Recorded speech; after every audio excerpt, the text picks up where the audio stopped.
You're in big trouble, though, pal. I eat pieces of shit like me for breakfast. You eat pieces of shit for breakfast? No.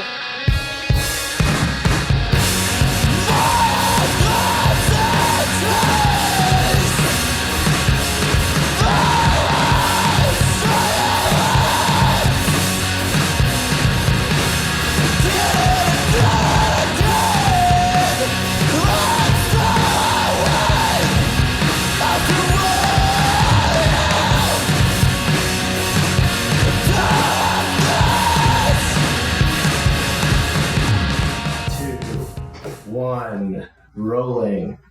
Good evening / good morning, and welcome to Breakfast of Champions Season 1, Episode 20.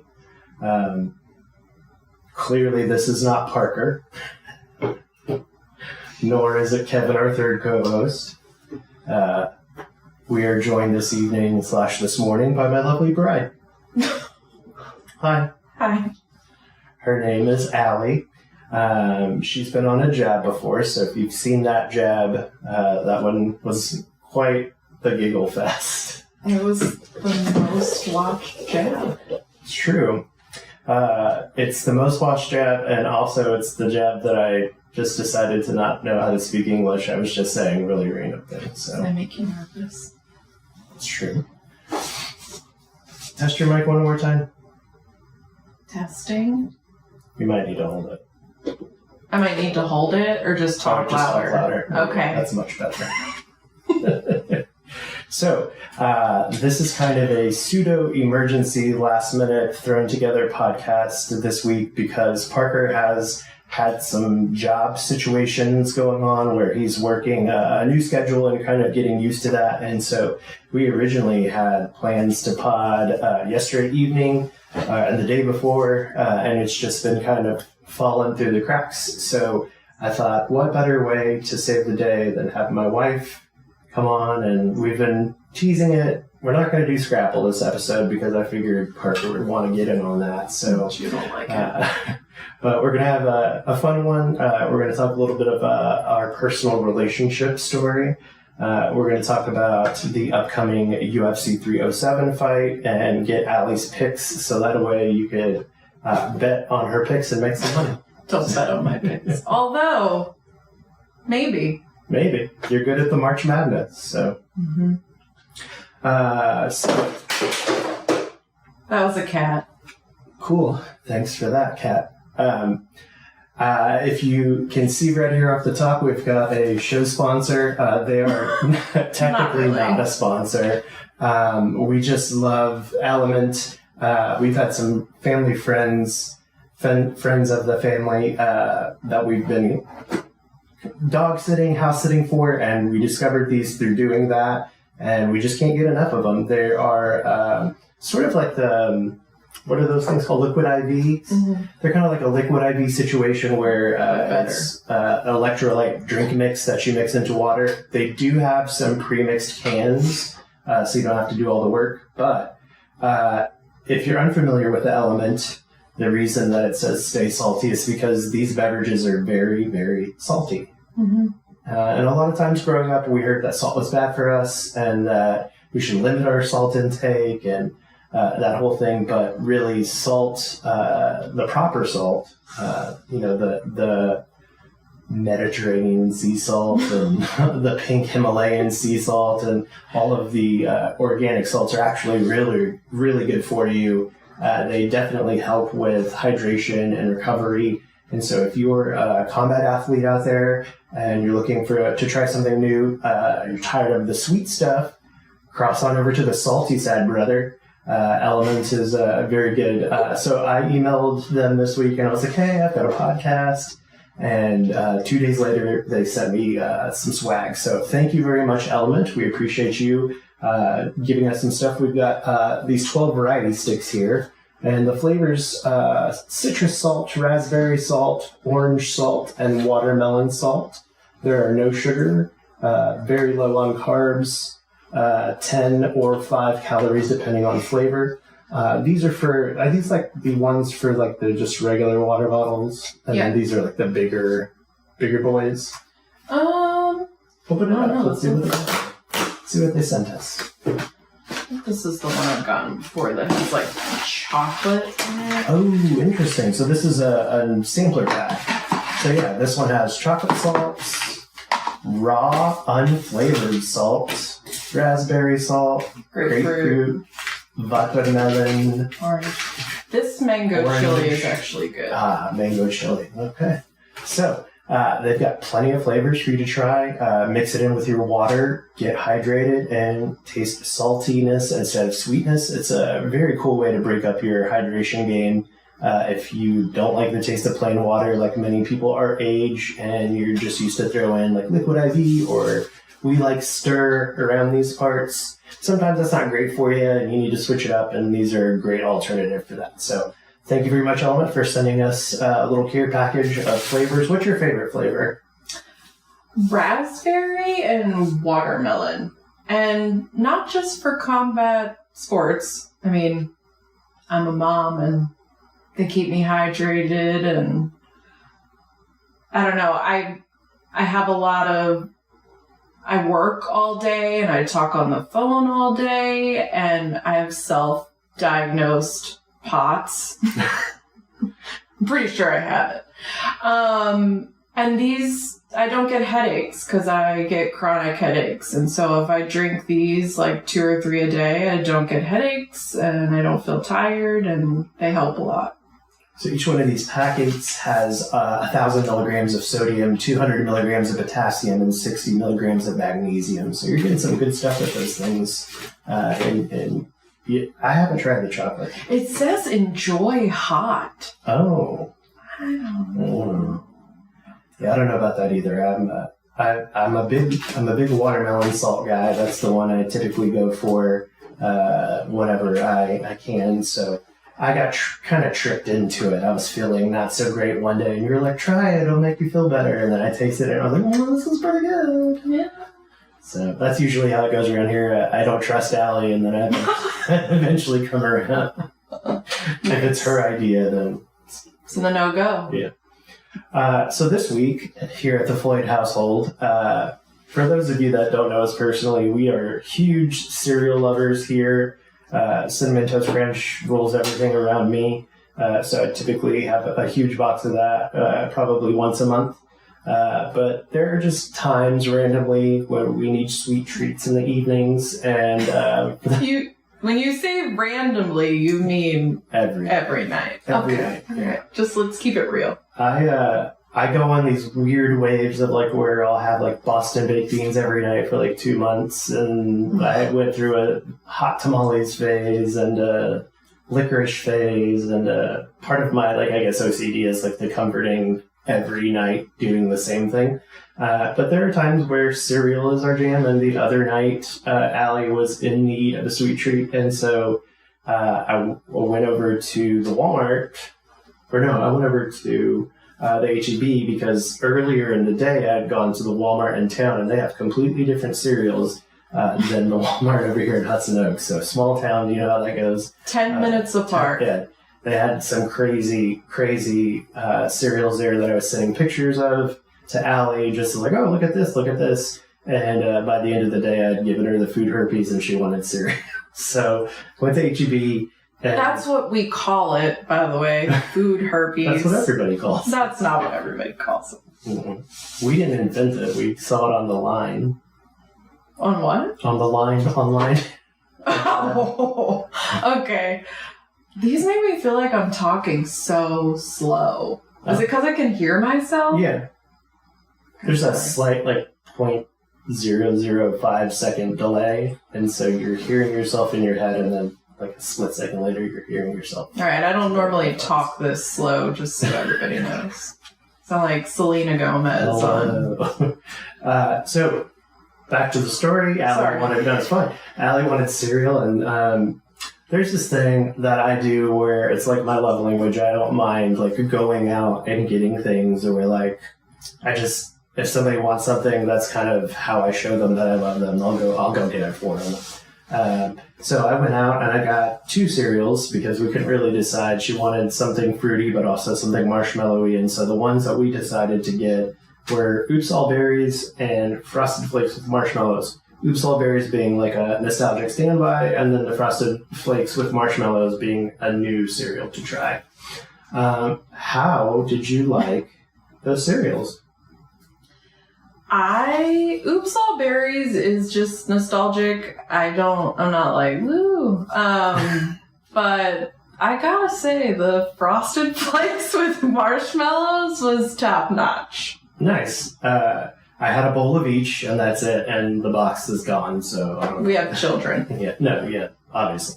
But the Oops All Berries... and me. I ate a lot of it.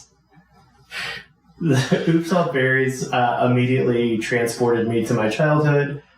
Tastes like they haven't changed the recipe much since we were kids. Still kind of has that greasy, oily aftertaste of the Captain Crunch. But it does not cut your mouth up. It's very, very much a safe cereal. Captain Crunch cuts my shit up. But so does Oops All Berries. And Oops All Berries reminds me of Berry Berry Kicks, which is my sister's jam. In fact, she found a box recently, but I can't find it anywhere. They did away with it. But that is one that does not cut your mouth up. The Kicks or the Berry Berry Kicks, but anything with like a texture. I'm going to have to disagree with you on the Frosted Flakes with Marshmallows. I did not appreciate that cereal. Oh. It was not for me. Why? I don't know. I really don't know. I think you're just being a contrarian. No, the other thing what's the milk that's in the fridge right now? Is it like 2% organic? It tasted like skim to me. Like it tasted really watery. I don't buy skim. I know you don't, but that's why I asked. The Frosted Flakes with Marshmallows, I think I was... Wait, do you think they put skim in the 2%? Maybe. Like they're fucking with us? Yeah. It's very watery. So they're going to call H-E-B tomorrow. I mean, give them a shot. Give it a shot. And tell me that doesn't taste like some skim milk to you. But the other thing that I did where it may have been my misstep is that I had the Oops All Berries first. I didn't get new milk. Oh, no. That's a rookie mistake. So I just poured the Frosted Flakes with Marshmallows in on top and then added a little bit more milk. So. That's a shame. Because I don't feel like your review has integrity now. It was a lazy review. Yeah. But I did like the Oops All Berries. It was, like I said, very nostalgic for me. So, top 5 cereals for you, cereals. It doesn't have to, and this is the thing with our podcast, is we're not hard and fast with the rules. It doesn't have to be 5. Just maybe throw some out there that you really love. I mean, obviously, Cinnamon Toast Crunch. I'm not going to lie, that Kelsey mix was pretty good. It was good. The Quaker O's, which Quaker I think O's. Parker also likes. I think Jordan is the one that brought it to the top. Shout out, Jordan.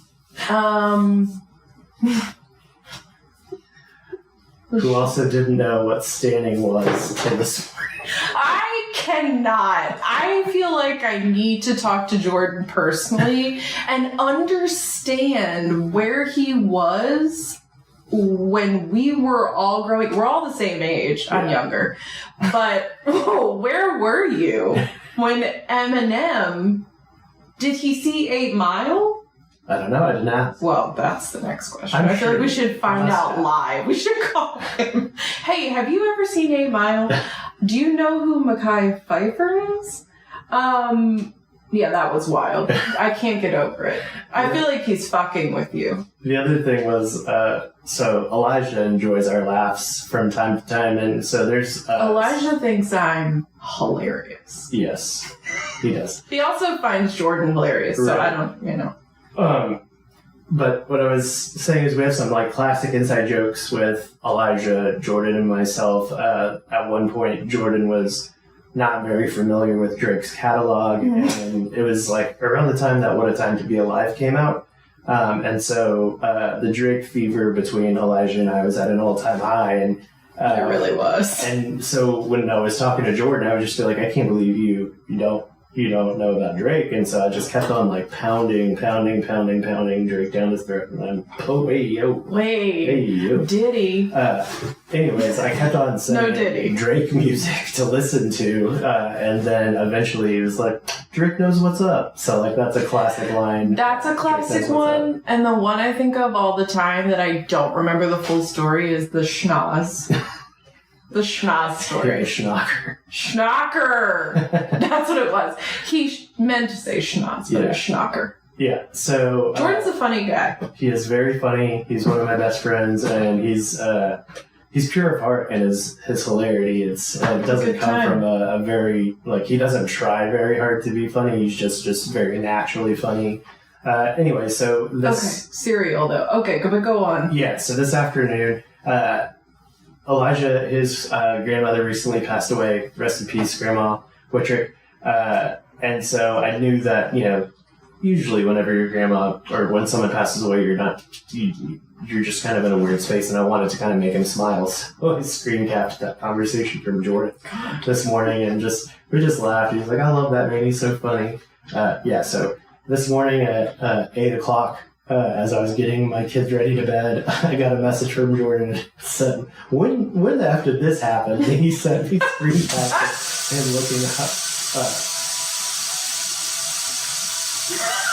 Honey, just turned on the water. Oh, that's funny. Hold on 1 second, chat. Our kitten just turned on the kitchen sink. I was like, what is that? I feel like she's going to do it again now that she knows how to do it. Anyway, he sends me a screen cap of like him looking up what the definition of to stand someone is, and he was like, when did this happen? And I was like, when Eminem wrote the song? No, you said like when the song, and he was like, who wrote the song? And you said Eminem, and that's when I was like, this can't be real. It's not real. Like, good times. So, back to cereals. Okay. Cinnamon Toast Crunch. Definitely Cinnamon Toast Crunch. O's. Definitely Quaker O's. Man. I would say Fruit Loops is up there for me. Fruit Loops. Yeah. Thanks, Truman. I don't usually like things with marshmallows because I'm a texture. Like, I have some weird sensory issues. So I don't like Lucky Charms because I don't like the marshmallows and how they feel in my mouth. But you like Frosted Flakes. But the marshmallows in the Frosted Flakes were different. Okay. So I'm not putting that on my top 5. But I do love Captain Crunch.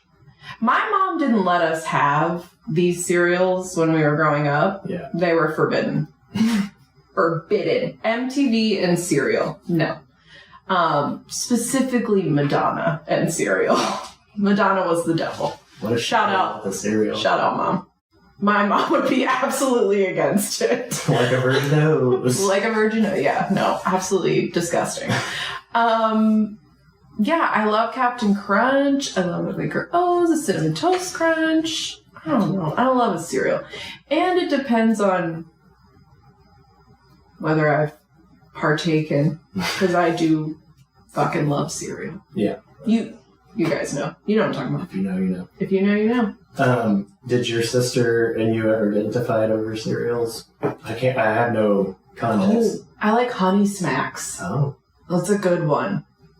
No, my sister and I fought about many things with cereal. You guys were democratic about the cereal. Cereal was not one of them because it wasn't an option. Oh, that's right. You just said that. My dad would buy us like fun cereals or fun things. Like if anybody remembers Twister, like the fruit juice Twister. We were just talking about that the other day because it is like probably 95% sugar, but he loved Twister and Little Debbie's. I mean, if you asked me to rank my top 5, like Little Debbie's or Tasty Cakes, different podcast. You gotta start your own. I gotta start my own. Yeah, start your own snack. Talk about the treats at Wawa. Wawa is a treat in itself. Anyway. Do you have any nostalgic memories of like whenever you were younger involving cereal? Was there any funny stories or not cereal, but breakfast? Yeah, give us. Not a funny story, but my dad makes the absolute best cream chip beef you've ever had in your life. Like also known as shit on a shingle. Yeah, but he doesn't make it with ground beef. It's dried beef, which I can't find here in Texas. No shout out to Texas. And scrapple. I mean, you can't find that really here either. I have it frozen from when my mom brought it to me. I've seen scrapple in the stores, but it's from like Michigan, and I don't trust it. Sure. We don't trust Michigan scrapple. No, but my dad's cream chip beef is really a solid memory. He made that probably every weekend that we were there. Yeah. Wonderful. Well, we're going to move on to the next segment, just because I figure we should probably maybe not take so much time this evening with this episode, because I got to get to Phil too. So I was just thinking about that. We can take as much time as we want. I have a lot to say. Isn't this about violence too? Are you supposed to ask me about violence? Yeah, that's... I got a lot of rage. Yeah, I know. We start with the breakfast. All right. Okay, got it. So every guest that we've had on, we give them lightning round questions to get to better know them before we kind of get into the meat and potatoes of the interview. So these are questions we've asked every single one of our guests. Wait, I'm a guest, not a co-host tonight. You're a guest? I love that. Okay, yeah. Go ahead. Yeah. Hit me. Yeah. So right off the bat, what did you have for breakfast today? Nothing. It's that Vyvanse. Again, if you know, you know. I had an Alani Nu for breakfast. There you go. 200 milligrams of pure caffeine. What is your typical day-to-day breakfast routine? I love a organic Greek yogurt with some granola. I'm a big fan. I also will make a smoothie from time to time. Get everything in there, like chock full of like chia seeds and hemp hearts and collagen. It's good for the skin. If it's not a smoothie, if it's not that, I really love a McDonald's. I know we went from that to that. Yeah. I really love a McDonald's sausage egg McMuffin. You also enjoy the overnight oats from time to time? I love overnight oats. HEB has one that's already made. It's not hard to make overnight oats, but I'd rather not. But they have a really good one. They have a blueberry and a strawberry. Or my husband's favorite place. I love Cracker Barrel. A lot. Their breakfast is chef's kiss. I recently heard two comedians talking about Cracker Barrel, and they said if they didn't have the country store, they would have been out of business a long time ago. No, not true. They said it's you told somebody about breakfast, but they've never actually had breakfast. That's not accurate. And also their chicken and dumplings, not breakfast, but pretty good. And the Coke cake, I gotta say. I might have a soft spot, but that's if we went out to breakfast, I would love to have Cracker Barrel. I do like Waffle House, but like my day-to-day, it's probably either nothing, which is not good because I tell you to eat breakfast all the time. Or it's yogurt or a smoothie or have 2 Phil-Frees and a Dr. Pepper every. That's not breakfast. Gets me going. But it does. If you could build the perfect breakfast sandwich, what would it consist of? Please be as detailed as possible. I want a really good. I like a biscuit. Okay, listen.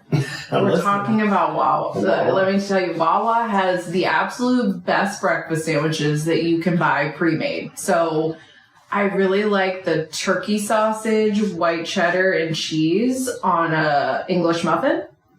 Delicious. Sizzlies. It's called a sizzly. But I've also had like a scrapple egg and cheese. Again, I'll have to make scrapple for you and Parker because that's magnificent. But yeah, I would get a sizzly from Wawa any day. It's my perfect breakfast sandwich. So you don't have to build it. It's already been built. It's already been built. Have to be in, you build it, they will come. And I came. relational Wawa for you to have that. Yeah. You might have touched on it already, but what is your favorite breakfast guilty pleasure? You always kind of give me the face whenever we go through the... You're like, I don't want to pick my phone. I don't want to what? I make my phone. I don't... Guilty pleasure, though, like, I don't feel guilty about it. Yeah, we're not shameful people. I'm not ashamed of any of my choices. And I forgot. A bagel. A really good bagel, as I would say previously. A really good bagel with cream cheese. Perfect. Especially an East Coast bagel. Oh, yeah. Because, I don't know if you all know, it's the water. Yeah, guilty pleasure breakfast. I don't know, probably like a toaster strudel is delicious, but that's disgusting. Or sometimes we point people in the direction of like cold pizza or cold Chinese food, something that you typically don't eat for breakfast that you might... Pumpkin pie. Oh, that's a great one. That's my guilty pleasure breakfast because my mom would always say, like, it's fine because there's nutrients in it. The day after Thanksgiving, nobody's cooking a great breakfast. You're just like, you get in where you're fitting. And pumpkin pie for breakfast. Is a great breakfast. That's a great answer. Good one. Oh, thanks. You might have already answered this, but favorite fast food breakfast? Yeah, I mean, you can call Wawa fast food. It's not fast food. It is made lovingly for you. But probably McDonald's. I love McDonald's. And again, you may have already answered this, but favorite breakfast restaurant. So we talk about like IHOP, Waffle House, or maybe a local mom and pop spot. So I like a pot spot too. Yeah. Like any diner. Like I love a diner. I mean, but yeah, Cracker Barrel's. You're missing your favorite breakfast restaurant of all time. 20s. There you go. Yeah. 20s is the OG. Should I explain it? Yeah. Oh, okay. So it's called 20s. No more information. Scoot past it. I am from 2 different states. So I was born in Maryland, grew up in Delaware, but my dad maintained his residence in Maryland, so pretty much split between both the states. 20s is in Galena, Maryland, where I grew up, and it's run by a family, always has been. It's a very small building, and they have the most fucking amazing food you've ever had in your life. My dad took us there consistently. My entire family, whether it was on my mom's side or my dad's side, we all go to 20s. And they have not just amazing breakfast, they have amazing every meal. Their cheesesteaks are good, their subs are good, their egg salad sandwiches are good, but their breakfast is amazing. And in fact, maybe not the last time I went to 20s, but my sister and I went to my grandfather's funeral, and we decided, after the funeral, we need some comfort food. And so we went and got an egg salad sandwich. And the owner, Alice, rest in peace, she said, well, your grandfather always loved our pancakes. This is on the house. So it's a very family friendly, like you can have a tab there. Like that's what 20s is. So yeah, their breakfast is amazing. 20s has always been good to my family, so we hold them in very high regard. They love every member of my family that lives on the East Coast that's been there, know them by name, know them by order, has always shown love to our family. So thank you, 20s, for always being good to us. Next question. Is turkey bacon trash or delicious? I'm not going to say it's trash, but if I had a choice, I'm going to choose real bacon. Although I just said I do love the turkey sausage. But turkey bacon is like the texture, the consistency is like, it's like rubber. It's almost like a dog treat. It is it's like a bacon strip. Same time. You'll find that'll happen. And I believe I know the answer to this because we've already kind of touched on it. Excuse me. Is oatmeal peasant food? No. I fucking love oatmeal. And you come from royalty, so... That's what my mom says. The next question, we've adapted, first it was what's your favorite Jean-Claude Van Damme movie, but obviously that's Bloodsport, so we have... Yeah, that's my favorite. We have adapted this question to what is your favorite action movie? So... Ooh. Oh. I know what it is. I love all of the Bourne movies. Is that what you were going to say? Yeah. I love Bourne Identity, the whole franchise. Yeah. But I also love, like, old school. I love The Fugitive. Real good. Great one. And I love... What else do I love?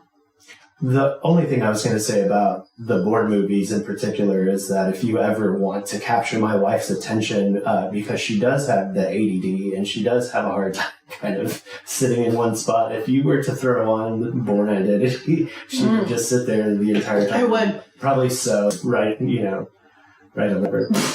What do you do on your phone? I don't... Okay. Talk to your friends. Also, you're missing one. Batman. Oh, yeah, you do love the Batman. Fucking Batman. Only Christian Bale Batman. No, you love the Christopher Nolan Batman. Yeah, you love the Ra's al Ghul storyline. I will go down forever. That's not the end of the sentence. I will not. I will. Flip that. I will go down forever. Saying Batman is the single greatest superhero ever. Okay. He doesn't have special powers. That's true. Bruce Wayne is a real person. He's a millionaire. Billionaire. But he's a real person. He doesn't have any, like, powers that any of us could not have. He's not flying or correct. Shoot people with lasers out of his eyes. Right. He's got pretty badass gadgets, though. That's pretty cool. Yeah, Morgan Freeman is giving them out like candy. Government contracts and stuff. Right. NSA. Supply materials. What I don't like, I know we're getting off on a tangent, what I don't like about those movies is that we're supposed to forget that Maggie Gyllenhaal and Katie Holmes aren't the same person. That is insulting to my intelligence. A lot of comic book movies do that trope where you had Terrence Howard in one movie and then Don Cheadle in the next movie. I'm like, brother, they're not the same. Right, they're not the same at all. Also, Anne Hathaway as Catwoman did not. Don Cheadle. It's Anthony Edwards. What's that guy's name? That's Anthony Anderson? No. And Terrence Howard? They are very different. The guy that plays in the Marvel movies, that's the Warhammer. He's got the little mustache. Younger guy. What is Don Cheadle? Oh. Not Michael B. Jordan. The other one that flies. The other one? Ayo. No, the other guy in the movies that is also an attractive young black man is what I'm saying. Not that they look alike. They don't. Hold on a second. What commercial was Michael B. Jordan in just All now? of them? No. Oh, David Yearman. That was the one. Who plays Iron Patriot? Yeah, he's in the new movie. Yes, yeah, I know. We'll figure it. Don Cheadle's the one that I'm talking about that took over. Okay. So, is Ocean's 11 considered an action movie? No, more of a heist. That's a comedy. It's a good comedy. That's a great. Oh, is Maverick considered an action movie? Sure, why not? There's a punching in there. All right. So yeah. Yeah, so Bourne Identity or Bourne franchise, Batman, and then definitely Maverick. If you've never seen Maverick, they should give it a try, right? They should give it a try. Mel Gibson before the... very good. Before his based comments. Mm-hmm. Okay. You've never fought, but you have, like, professionally or... Like, I would call it professionally. No. Okay. You've never fought, but what I was going to say is you did participate a lot in sports while you were younger, and you did some training with, field hockey and that sort of thing. And so this question is more injury-related. What was the worst injury you got while you were playing field hockey when you were in high school? Oh my God. Many. Was just talking to my sister about this the other day because we both played field hockey for the same high school, years apart. Field hockey is brutal. That's why I'm asking. In Delaware, it is a women's sport. It is historically a male sport. But I played it all through high school. I even played it before high school. My sister played, we were the same number, but the ball is small, but it's very hard. It's rock hard. So you have to wear, wait.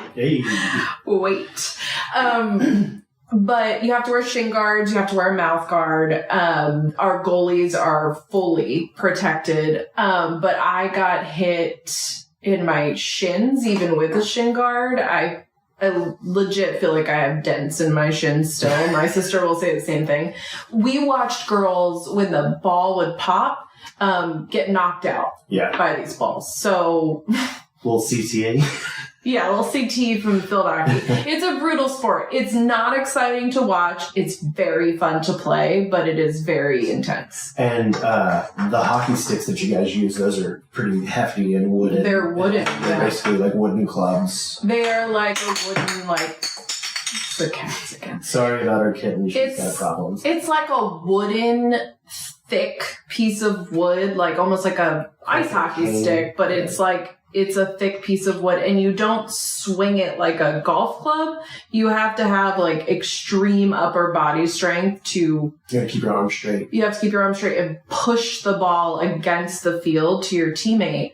And a lot of people now play on AstroTurf, which makes things a lot faster and a lot easier. My sister and I played on a field that had many a divot, many a... hole, not even, not all grass, and so it required extreme upper body strength. You had to be aware of your surroundings. I was going to say so aware of your surroundings, but that's it. So aware.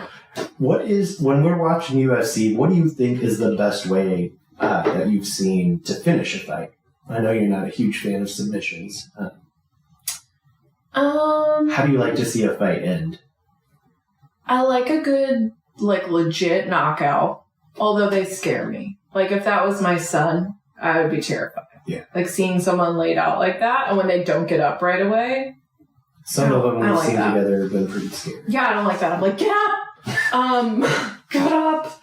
I always think, I don't know if this is just, a female thing. I always just think of, if I'm the wife in the audience, or if I'm this guy's kid, I'm, running into the octagon, get the fuck up. I like a legit knockout. I don't like a submission. I feel like it's a pussy move to just, hold someone down long enough to choke them out. Not anybody could do that, but, if you have the upper body strength against another person, anybody can choke someone out and they're done. You can't withstand, not breathing. Yeah. I like the ones where they, it's also scary. I like the ones where they lift them all the way up and they slam them. Because I'm like, you're done. But what I don't like is, I know the refs have a job and they, can't call it too soon because then it's a whole thing. But when they do get knocked out and then they still are punching away at, what looks like a dead body, I'm like, this cannot be good for your brain. Sure. Don't do that. Last 2 or 3 shots before they can slide in and give it a real stop. Right, the person's knocked out. You're just trying to seal the deal, and there's too much. Over the past couple of years, we've seen a few fighters show a little bit more restrained sportsmanship whenever it comes to that sort of thing. But yeah, whenever they're clearly knocked out, and just because the ref hasn't said stop or hasn't pulled you off of them, those last 2 or 3 are just basically free shots to the head. So. Other than Herb Dean. He's not fucking around. You knock somebody out, you're out there. Herb Dean's the man. Oh my goodness. Did you ever play fighting games? What was your favorite arcade game, video game? I don't play video games. You did play Smash Brothers for a little while. Yeah, but I just push a bunch of buttons and hope it gets me somewhere. I remember playing Mario when I was little, but that's it. I have a feeling I know the answer to this question, but I'm going to ask it anyway. Were you a fan of professional wrestling growing up? Fuck no. Did you ever have any sort of interest in wrestling, or like, did you have a crush on a wrestler, or? Oh, no. Oh, okay. I'm just wondering. No, Sorry to offend. I'm acutely aware of like who Hulk Hogan is and The Rock and John Cena. Yeah. I'm aware of who these people are because of pop culture, but like I've literally, no offense to these big wrestling fans, including one of my best friends, Maxine, and her husband love wrestling, but like, well, I think maybe he does. I don't know. But I won't put that on her. But Put that on me, Ricky Bobby. No, well, that's a good one too. But I just think it's the dumbest thing in the world, and I don't understand like how people are that into it, knowing that it's 100% fake. And to hear someone say like it's not fake, I'm like, okay, all right. So I just wrapped up the Netflix documentary series called Mr. McMahon today. If you haven't checked that out, if you have no interest in wrestling, I recommended it to Allie even today after I finished it, knowing full well how she feels about wrestling, because the same production team that did Tiger King also did this one. And I find it really, really fascinating that they... it's kind of like that Malcolm Gladwell tipping point thing where you were like at the right place at the right time. They just happened to be doing this docuseries right at the time that all of these lawsuits came out. And so they have kind of like this braggadocious storytelling that kind of leads up to this climax that's happening in real time at the end with all of the lawsuits. And so you find out some of the people in wrestling were just terrible, god-awful people. Isn't that what you find out in everything? Yeah. Music, movies, everything? Never There's meet your awful heroes. people. Yeah, no, never. Thoughts on trash talking while fighting? Are there any rules when it comes to that? Sportsmanship or respect, do they come into play at all? No. I think it's hilarious when they whisper in each other's ears. Like, I thought the Conor McGregor fight when, like, he broke his leg and he was like, your wife's in my DMs! That was really good. Really good. The drama of it, I like. I think that's kind of why a lot of people like wrestling, is because while the outcomes are predetermined, it's like the storyline and the babyface versus the heel. Dustin Poirier obviously being a babyface of the company, and Conor McGregor being the ultimate heel. To the end, I mean, how does your body not go into shock when your leg's snapped in half enough for you to call Joe Rogan down to your level just so you can keep on insulting somebody that you just lost? Are we going to talk about Joe Rogan? What do you want to talk about? In a minute. Okay. I think that the thing I like about UFC versus wrestling, and maybe I'm naive, is that I think that's real. Like, I don't think that that's predetermined that Conor... I mean, it's real because he broke his leg. But I don't think it's predetermined that Conor McGregor is going to talk shit about Dustin's wife. Correct. I think that's where an emotion. The UFC took the WFE to the next level in the fact of they kind of allow them to be as flamboyant as professional wrestlers and build up their brand and kind of have these storylines. But you never know who is going to knock out who or how the fight's going to play out. On the flip side, Sean Strickland and like Colby Covington like cannot stand these people. But at the same time, I wonder, like, is this real? Is this an act? Are you really this chauvinistic and disgusting and toxic? We wrote that down on the podcast. Colby Covington is 100% playing a character. He was going to be cut from the UFC because his fight style was called boring. He is boring. He's a wrestler, so obviously what you're talking about as far as like laying on somebody for 5 minutes at a time and then trying to either choke them out or get that decision. Yeah. The story goes as he was told by someone in the UFC that they weren't going to renew his contract and he needed to do something to make his fights a little bit more exciting, and so the character of Colby Covington was born out of the necessity to make up for the fact that he's a quote-unquote boring fight. I mean, Sean Strickland is the real deal. That dude he's got fucking issues. He has mental problems, and his toxicity, like his toxic masculinity and his attitude towards women and his attitude about like social issues and everything that I'm not looking to Sean Strickland to like, who are you voting for? I can't wait to. No, I'm not. But at the same time, I'm like, God, disgusting. And also, what does this have to do with beating people up? It has nothing to do with it other than like maybe someone hit you in your head so many times that now you're fucking stupid. Yeah. Any favorite movie, TV show, or anime training montages? The one that I kind of point to is always Rocky. He always has classic training montages. But is there one in particular that you love? I always, the other one that I kind of point to is John Wick. Whenever he's getting his weapons, he goes and sees the sommelier. I hope. Yeah, go for it. You're gonna love it. You're gonna hate it. In The Town, when Ben Affleck is fucking what? It's gratuitous.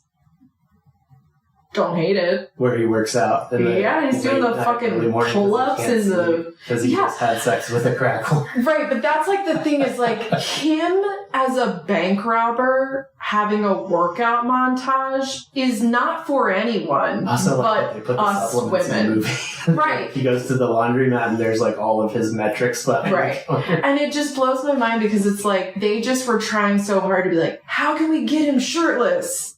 We'll just do this. Dedicated to his training, that was the best. That was the most fit Ben Affleck has ever looked. As a unabashedly straight male with a staunch record of heterosexuality, I can also agree with you. Yeah, it's a good. This gentleman was wild. Cut the fuck up and was, made a great character in that movie. Obviously, just. Someone that is a likable anti-hero. 100%. You want him to get away with the crime. Yeah. Let's see here. 2 more questions and then we move on. Okay. What is or what would be your walkout song? Oh,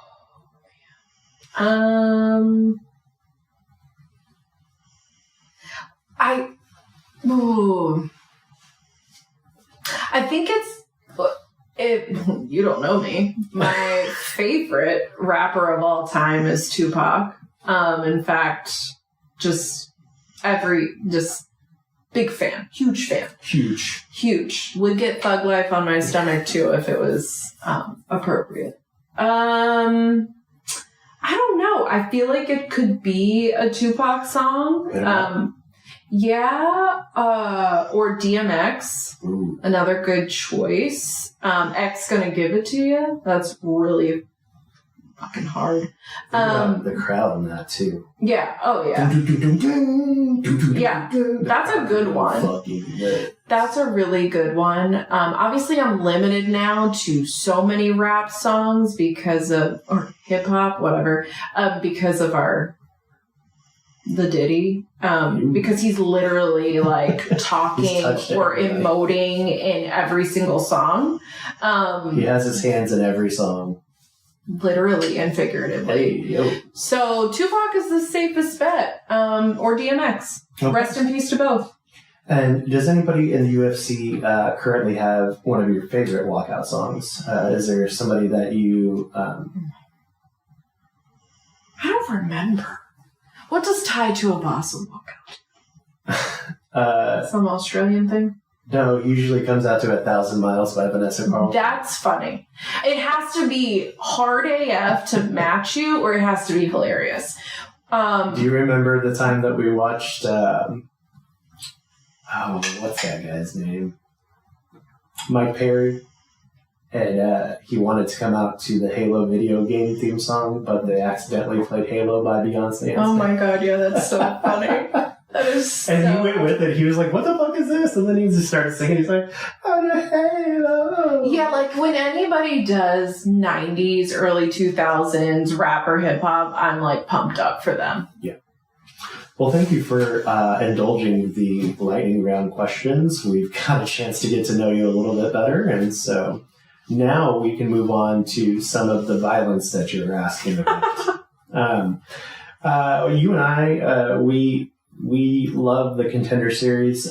We've previously spoke about this on the Jab, but some of the things that you personally don't enjoy about watching the UFC is the video package, the walkout, the 20 layers of clothing, the dapping up all of your coaches, like the 20 to 30 minutes of build up in between fights. Whereas Contender Series, you've got 6 fights. They come out typically ready to go.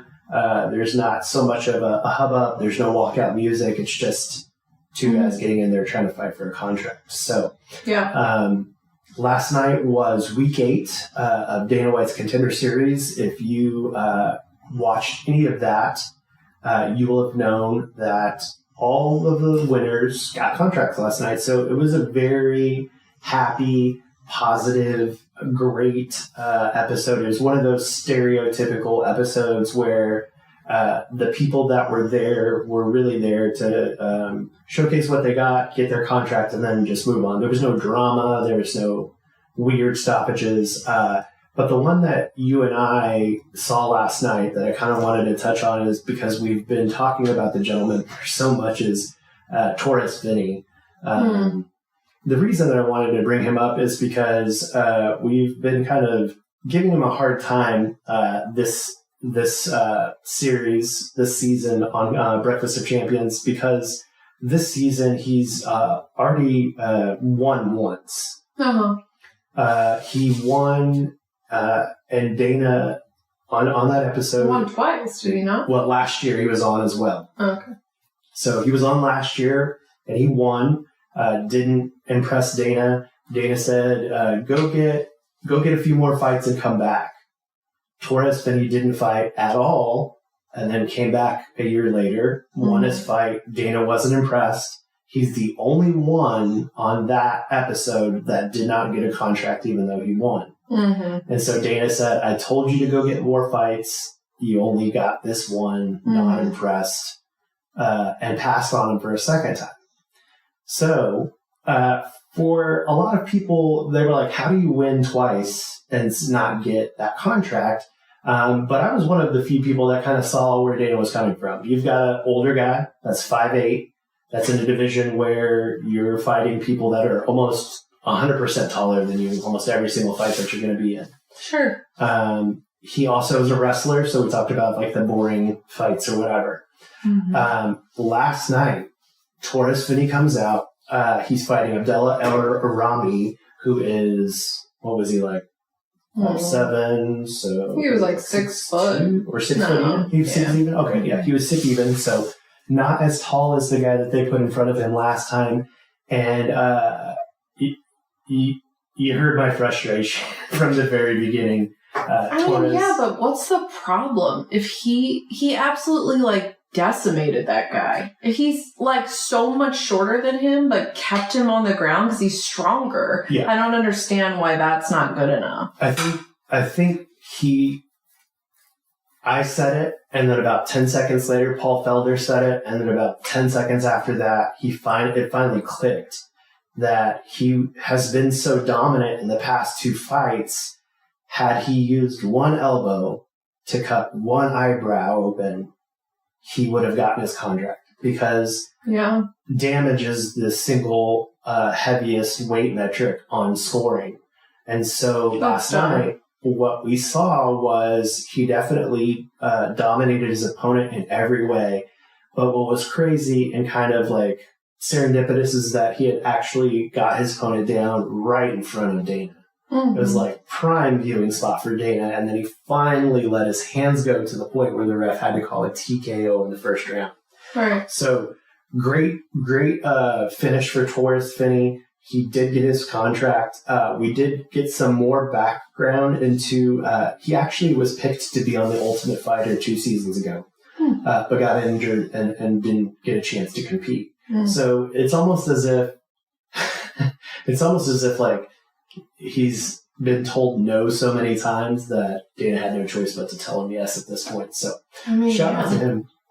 The other couple of fights, so just quickly, just read off. Jacoby Smith, he defeated Christian Savoy, and round 2, we watched that fight as well. Jacoby Smith, like, fucked that guy up. Yeah. Jacoby Smith is very highly touted.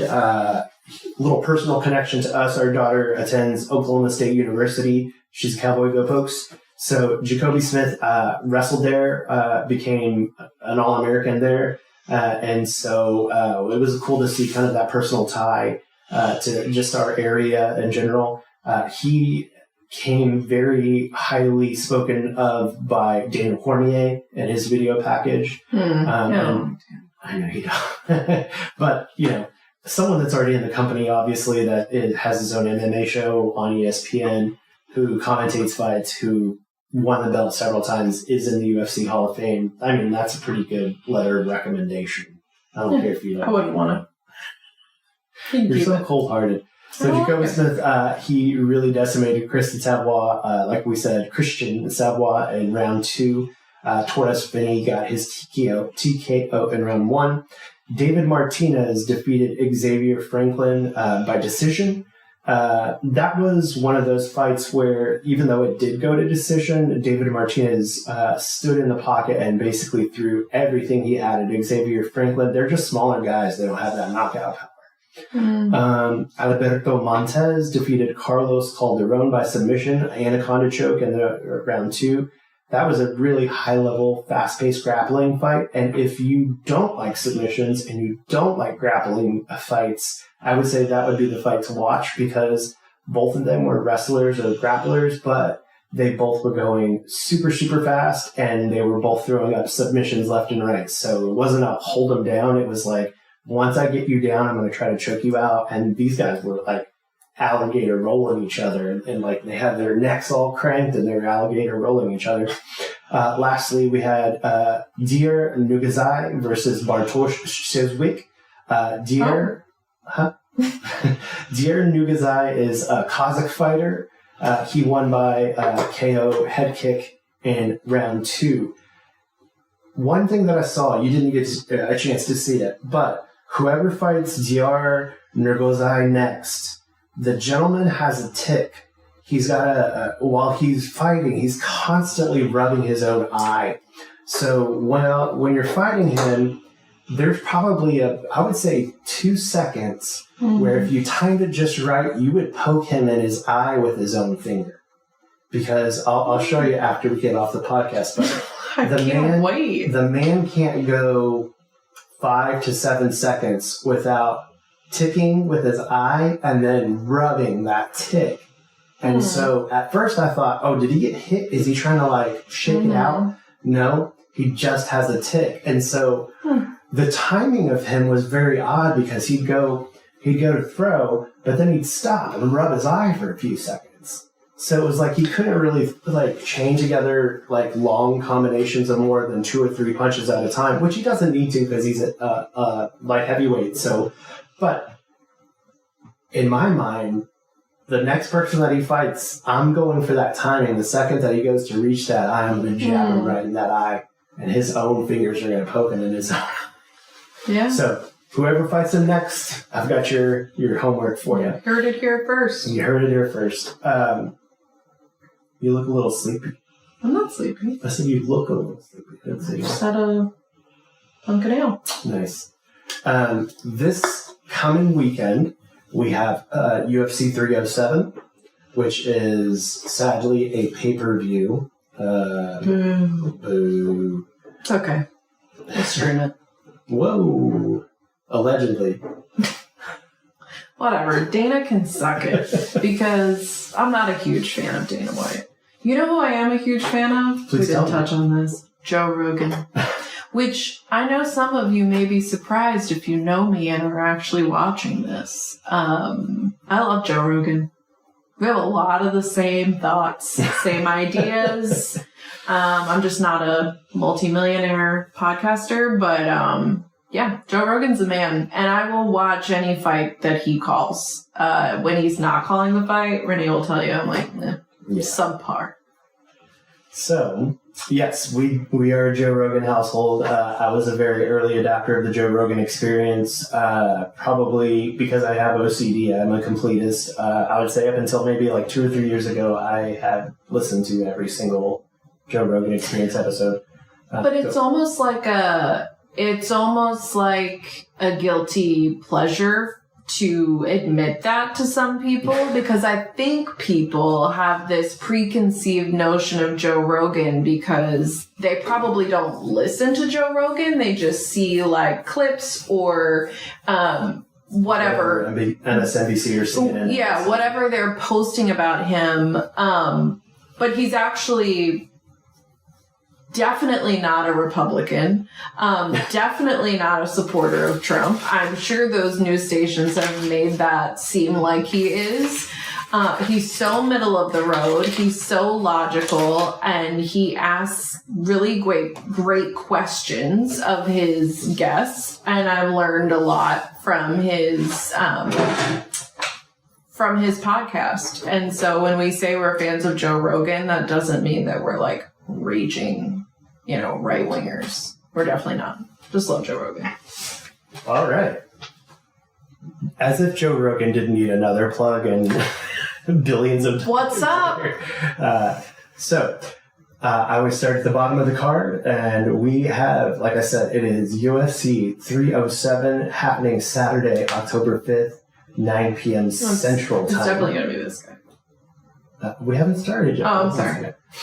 This event will be held at the Delta Center in Salt Lake City, Utah. So, anytime you're fighting in Salt Lake or anytime you're fighting in Denver, you have to account for elevation. So, if these fighters don't get in their hyperbaric chambers, or if they don't come early to Utah to acclimate to elevation, this will play a role in the fight. First, opening up the card, we have a welterweight bout between Court McGee and Tim Means. You've already picked Court McGee? Yeah, hands down. All right. Last time we picked fights, I was kind of giving a quick glance at the tattoos to see if there's anything occult or masonry. I don't see anything, just some really bad tattoo work on Tim Means. The stomach tattoo is not it. So Court McGee and Tim Means are both veterans of the UFC. We've got a 22-13 record for Court McGee and a 33-16 record for Tim Means. Clearly, they've been through some wars. Not too different as far as their reach is concerned. Allie's going with Court McGee, and I am going to agree with her on that because I think Tim Means means well. But Court McGee's going to take him out. Next up, we've got a women's strawweight belt between two very big names in the UFC. We've got Carla Esparza and Tisha Pennington. Tisha Pennington is Raquel Pennington's wife. And Raquel Pennington is the co-main event. She's the belt holder. So a wife and a wife fighting on the same card. Isn't that kind of cute? It is cute. We love. Tisha Pennington's definitely going to win this one. Tisha Pennington. Okay, they're both coming off losses. They're both 5-1. Carla Esparza has a little bit of a reach advantage. But looking pretty good. So I've been coming over here to this grappling thing right here because I'm learning new stuff every day by looking at this website here because it shows you their takedown average, accuracy, and then their takedown defense. Yeah. While Carla Esparza is known as a really great wrestler, we've got Tisha Pennington with her takedown defense being at 65%. So more than half the time, you're not going to be able to get her down. Mm-hmm. So we're going to go with Tisha Pennington on this to go ahead and win it for her boo on the co-main event. We've got a light heavyweight bout after that between Ryan Spann and Ovince St. Preux. It's definitely going to be Ovince. You think Ovince St. Preux is going to take it? Everybody just trust my cosmic intuition. Check out the branding there. That's wild. Yeah. Cool. I don't have a problem with that. Ovince St. Preux is coming off a win. Ryan Spann's coming off a loss. They are both relatively comparable when it comes to height and reach. Let's go with Ovince St. Preux from Haiti, which is a neighboring country to the Dominican Republic, which is where we met. Yeah, sure is. Let's see here. Moving right along. So that was the early prelims. That's going to be on ESPN Plus. Then moving right into the prelims, we've got Cesar Almeida versus Ihor Porteria. I gotta go Ihor, but I'm going to say it's going to be close. I'm saying, like, it's going to be a decision. Okay. You're going to call a decision on this, and you're going with Ihor. Look at this huge Christ piece he's got on his chest. Don't like that. Looks like they're both coming off losses, so they both have something to prove. Neither of them has a significant reach advantage in any form or fashion. Cesar Almeida looks like he's going to be the fresher fighter, only has the one loss. So, yeah, I you're don't still know. going with Ihor? Yeah, it'll be close though. All right, it's going to be close. Going to a decision. Oh my God, these two. All right, lightweight bout between Austin Hubbard Wasn't and he on Alexander the fight Hernandez. house Yeah. thing? Yeah. Listen, it's gonna be Austin. Okay, we're going to go with Austin Hubbard. Looks like, again, no significant height or reach. They're both within an inch of each other. It also looks like Alexander Hernandez may be coming from a different promotion because I don't see his last fight here. Doesn't seem like he's a familiar name to me. So let's give Austin Hubbard the nudge and the wink.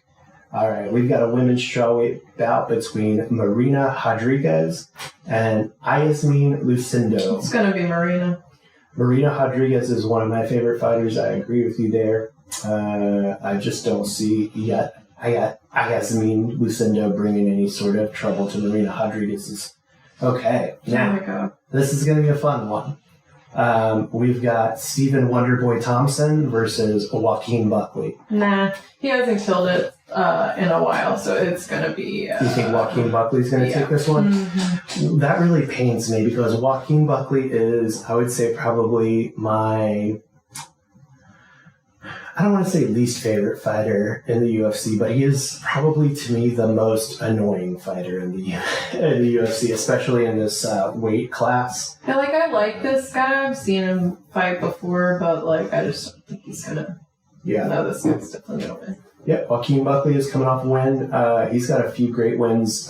He has and makes no moans about the fact that he's got a tremendous ground game. He's already admitted that he's going to take Stephen Wonderboy Thompson down and wrestle him. Stephen Wonderboy Thompson utilizes a karate stance, very sideways, very springy, always jumping on his feet. So it'll be interesting to see how Joaquin can get him down because He's kind of old. Yeah, he is. But I think the thing that sets Stephen Wonderboy Thompson apart from a lot of people is that his father was into karate, and this is a legacy thing for him. He was born into combat sports, whereas some of these other people are relatively new to getting in there. So while he's old, I still think that experience is on his side, and I still think that maybe some technique is on his side as far as being kind of springy and off to the side. Think about it this way. If you and I are fighting Joaquin Buckley, we're standing like this, you've got all of this to hit, whereas if I'm Stephen Wonderboy Thompson and I'm standing like this, I take away 50% of my body for you to hit. Not that Joaquin Buckley wants to fight anyway like that. All right.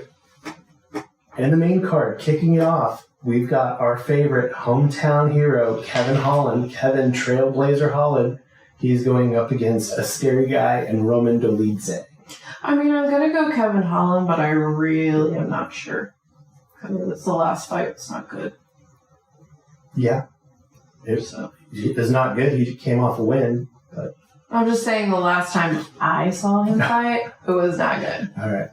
I'm never going to bet against Kevin Holland just because he's the G from Fort Worth. Roman Dolidze, like I said, is a scary guy, but I think, it's one of those things where Kevin Holland, he has that I don't give a fuck attitude, and I think that Roman Dolidze takes this super seriously and is one of those guys that's like, I bring shame to my country. Kevin Holland's just fun to watch because he's silly. He's a G.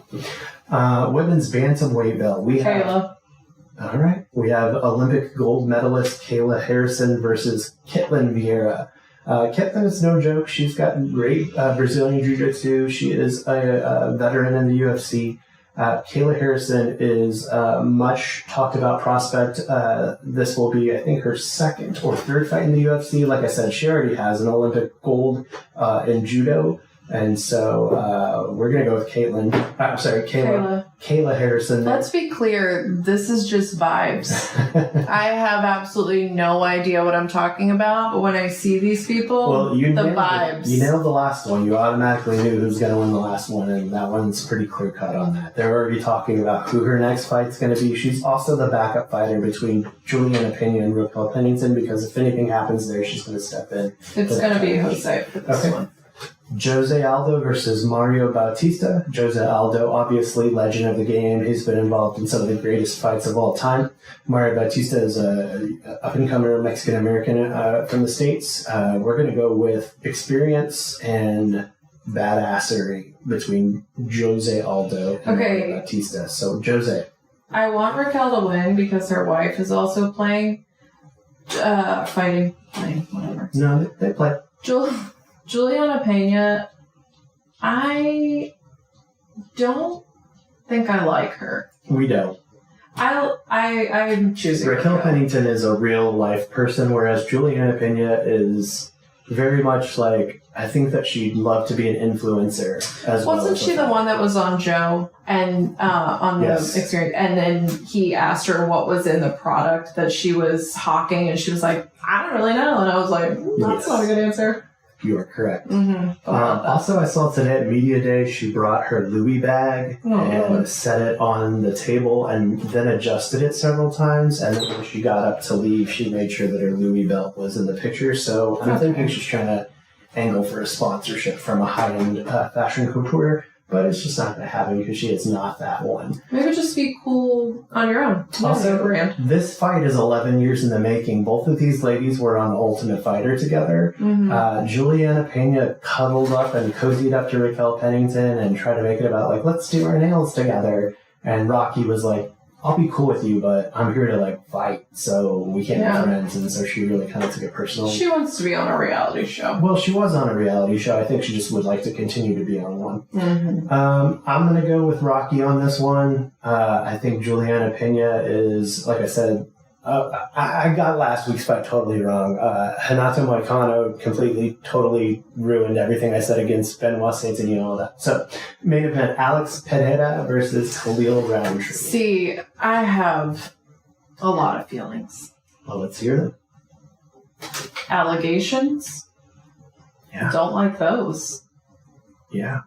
And allegations go into who I picked to win. I don't know if anybody knows that. But we also have allegations on this side. Allegations about, like, some Scientology type bullshit. And kidnapping people from training sessions. I gotta tell you, these allegations make me more upset. But yeah. How about it's a lose-lose? Just to knock each other out. Yeah, double knockout. That'd be great. I'm going to go with Khalil. Oh, wow. Okay. I can't. Can't. Okay. I don't know if these allegations to me are worse than these, but, like, taking advantage of women is an automatic, like, no for me. Allegedly. Yeah. Nothing's ever been proven, or there were no police involved. It was just more of a TikTok drama story grab. Yeah, sure, but... And the person that lady was with is kind of debunked / throwing some shade on the story. I'm not saying that's it. Everybody has their story. Listen, we've seen a lot of things. We've seen a lot of celebrity stories where someone sounds crazy and then it turns out that, hello, take the Cat Williams interview. He's our oracle for 2024. And probably in that Shannon Sharp interview were people saying, Cat Williams is crazy. Sure. Not crazy. Everything's true. So, I don't know. Allegations aside, I really would love for him to lose. Okay. Do you think that the UFC has been pushing him a little too much lately? It's too much. I'm over saturation of the marketplace with Alex Poitin Pereira? I am over it. I was thinking the same thing. No, there's two things here. One, we don't have Conor McGregor fighting in 2024. So all of these, there's been 2 cards where we've been promised Conor McGregor, UFC 300 and UFC 303. Both of those times Conor McGregor has pulled out of the fight and Alex Pereira has stepped in. So he's not the substitute for Conor McGregor. That's my point, is all of these, you could say, oh yeah, he had all of these numbers at those pay-per-view fights, but half of the tickets were sold because people thought that Conor McGregor was fighting. And so it's like he's almost adopted Conor's numbers for the past 2 fights. And I think the UFC thinks that we're like stupid enough to be like, oh yeah, this is Conor. And now that Sean has lost, if Alex Pereira loses, in my purview, there is no face of the UFC. Because right now they're making on Sean and Alex, and Sean just lost. He's actually... I think Dustin's a better face than this guy. Yeah. Based on likability and like beating Conor McGregor and the hype around his fights. He doesn't fight enough. Honestly, like as much as I dislike Conor McGregor as a human being, I'd much rather watch him fight. Yeah. I would say probably Sean O'Malley's like a bigger face. Tomorrow he will be getting surgery on his labrum, so he will be out for at least the next 6 to 8 months. So that's why I say it's kind of a weird time, and it's kind of one of those things where like, did he have the numbers, or is Conor carrying those numbers? Is this our savior? Is this the face of the UFC, or is this one of those things where it's like... It's just because he's semi-good looking. You think? That's what... I mean, I'm not saying for me. I'm just saying, like, it's not my type. You know who I like. Tuivasa. I do like Tai Tuivasa. He should be the face of the UFC. I'd watch it way more. All right, friend.